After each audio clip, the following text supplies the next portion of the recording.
Welcome to People and Profit. I'm Yuka Royer. Coming up, progress has been made, but there's still a long way to go in achieving gender equality in the workplace. Yet studies have shown diversity and inclusiveness bring more profits to business. As the off-grid solar industry continues to grow, small kids are changing the lives of people in some of the remotest parts of the world. And has insect-based protein gained a firm foothold in the global food market? While crickets and mealworms have yet to become a major part of our diets, the insect farming industry is growing fast. Women continue to be underrepresented in leadership positions and are still earning less than their male counterparts. A recent report from LinkedIn Economic Graph showed only 32% of leadership positions is occupied by female workers, and the figures hardly changed since 2016. Furthermore, women's representation declines steadily as they move up through the ranks. This trend is evident even as research has shown that a more diverse workforce brings more profits to businesses. To discuss more, I'm joined by Caroline Codsi, founder and chief equity officer at Women in Governance, an organisation set up to help women access decision-making roles. Great to have you on our show, Caroline. Thank you for having me, Yuka. Well, you set up your organisation back in 2010. How much progress has been made since then, and why has it been so slow?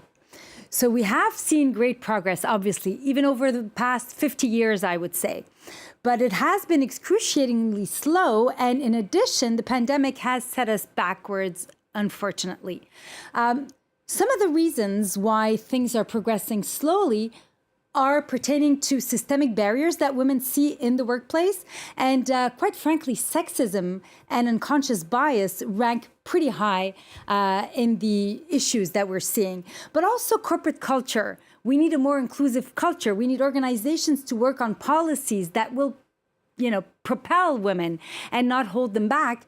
And then the women themselves need to become a lot more assertive, need to be ready for the role. And even if they don't feel ready, right? There's always this imposter syndrome that invades women when they get a promotion. So the women need to jump on the opportunities. They need to raise their hand for opportunities. And the organizations need to ensure that they get rid of all the old boys club mentality and modify their cultures and put in place the right initiatives and policies. Now, overall representation of women in leadership roles is still low, but some sectors like tech and finance have stubbornly low female representation in management, even among the industries. And even in sectors where there's a high representation of female workers, like in education and healthcare, their percentage in leadership roles is still very low. What are the obstacles?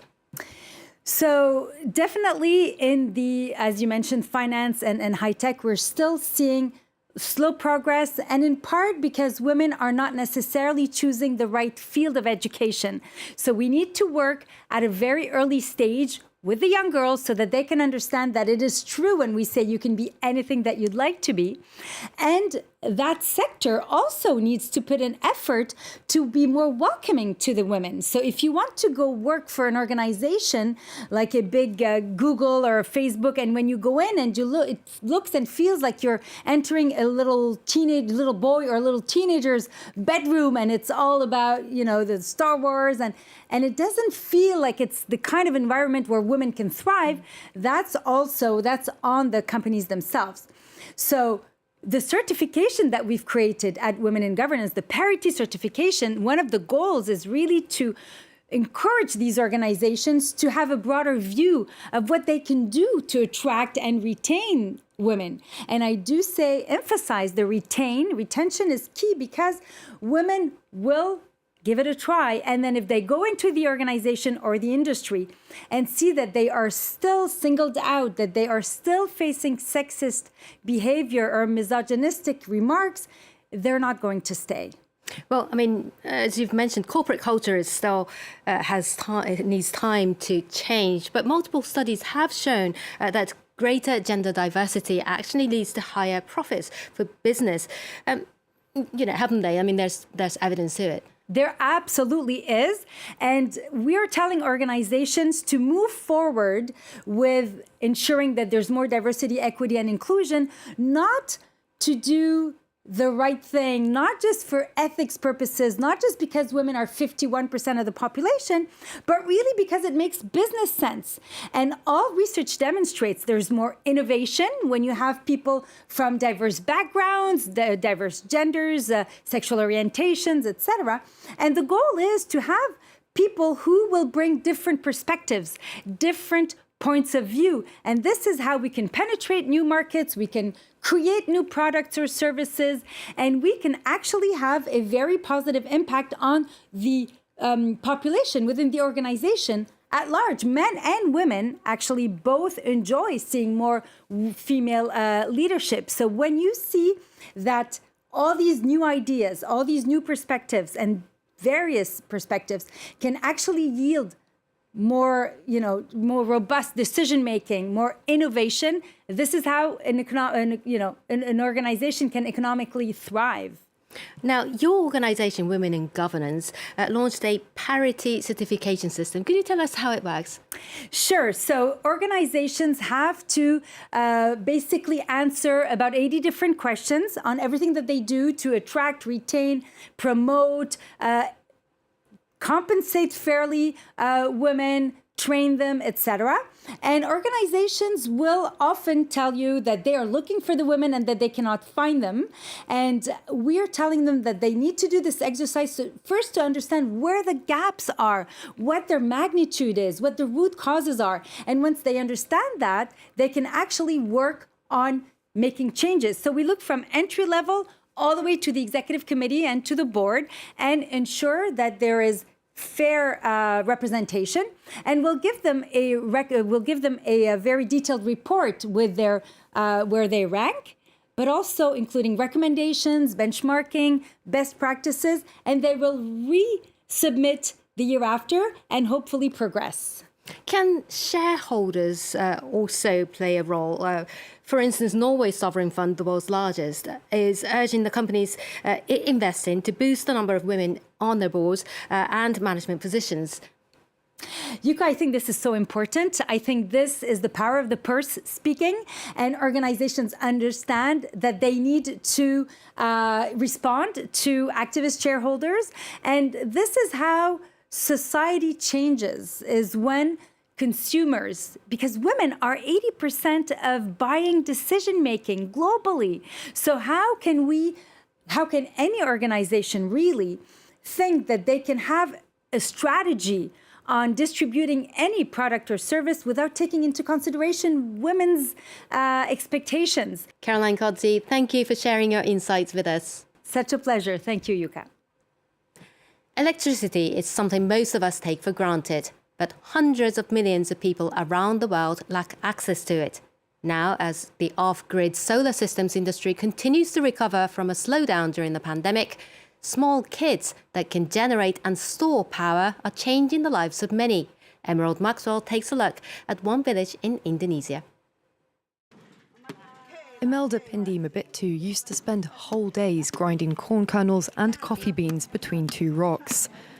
Now the Indonesian mother of 5 uses a communal solar-powered mill in her village on the island of Sumba. As a woman, I have lots of work and housework to do. With a traditional grinding method, it takes me all day. I don't have time to do anything else. But using the mill is faster, so I can do other things. The electricity that runs the mill is provided by a grassroots organisation in the shape of a solar power kit subsidised by international donors. It costs villagers payments equivalent to $3.50 a month over 3 years. The kits are changing the lives of people in this rural community in Indonesia where power lines don't reach, giving them more opportunities to earn extra money or gather for some downtime after the sun has set. The organisation is now looking for more funding to help roll them out further. We still need more lamps, if possible. We have a lot of other neighbours who are still waiting for electricity panels. Hundreds of millions of people globally still lack access to electricity.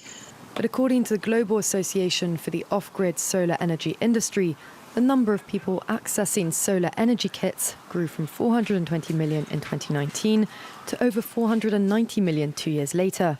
and is expected to grow to 624 million people by 2030. In 2021, the total off-grid solar market was worth an estimated $2.8 billion annually. Meat, eggs and milk continue to be important sources of protein for humans. Last year, each person in the industrialized world ate almost 70 kilograms of meat. But livestock farming is a big contributor to climate change, accounting for over 14% of human-caused greenhouse gases.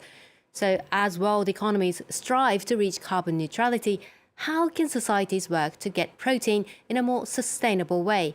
Well, one solution is to turn to alternative sources like insects.